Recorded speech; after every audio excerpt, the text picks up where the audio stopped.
ರಾಜ್ಯ ಸರ್ಕಾರ ಘೋಷಿಸಿರುವ ಖಾತರಿ ಯೋಜನೆಗಳಿಗೆ ಹಣ ಹೊಂದಿಸಲಾಗದೆ ಅನುದಾನದ ನೆಪದಲ್ಲಿ ಕೇಂದ್ರದ ವಿರುದ್ಧ ಆರೋಪ ಮಾಡುವುದು ಸರಿಯಲ್ಲ ಎಂದು ಕೇಂದ್ರ ಸಚಿವ ಪ್ರಹ್ಲಾದ ಜೋಶಿ ತಿಳಿಸಿದ್ದಾರೆ.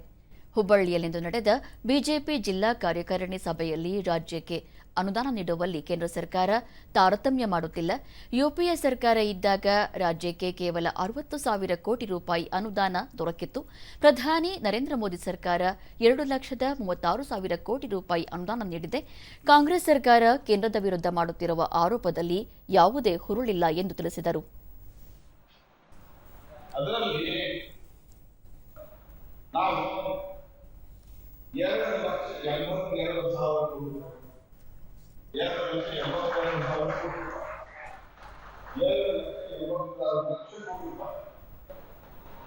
$2.82 lakh crore or 2.3 lakh crore.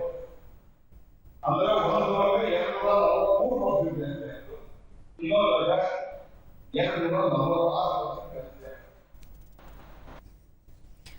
ಬಿಜೆಪಿಯ ಹಿರಿಯ ನಾಯಕ ಹಾಗೂ ಪಕ್ಷವನ್ನು ಕಟ್ಟಿ ಬೆಳೆಸಿದ ಮುತ್ಸದ್ದಿ ಲಾಲಕೃಷ್ಣ ಅಡ್ವಾಣಿ ಅವರಿಗೆ ದೇಶದ ಅತ್ಯುನ್ನತ ನಾಗರಿಕ ಪ್ರಶಸ್ತಿಯಾದ ಭಾರತ ರತ್ನ ಗೌರವ ಸಂದಿರುವುದು ಅತ್ಯಂತ ಹೆಮ್ಮೆಯ ಸಂಗತಿಯಾಗಿದೆ ಎಂದರು. ಈ ವೇಳೆ ವಿಧಾನ ಪರಿಷತ್ ಸದಸ್ಯರು, ಪಕ್ಷದ ಪದಾಧಿಕಾರಿಗಳು ಉಪಸ್ಥಿತರಿದ್ದರು. ಕಳೆದ 5-6 ದಶಕದಲ್ಲಿ ಅಡ್ವಾಣಿಯವರ ಪಾತ್ರ ಇವತ್ತಿನ ರಾಜಕಾರಣಕ್ಕೆ ಆದರ್ಶಪ್ರಾಯರಾಗಿರುವಂತಹನ್ನ ಅವರಿಗೆ ಇವತ್ತು ಭಾರತ ರತ್ನ ಬಂದಿರುವುದು ನಮ್ಮೆಲ್ಲರಿಗೂ ಬಹಳ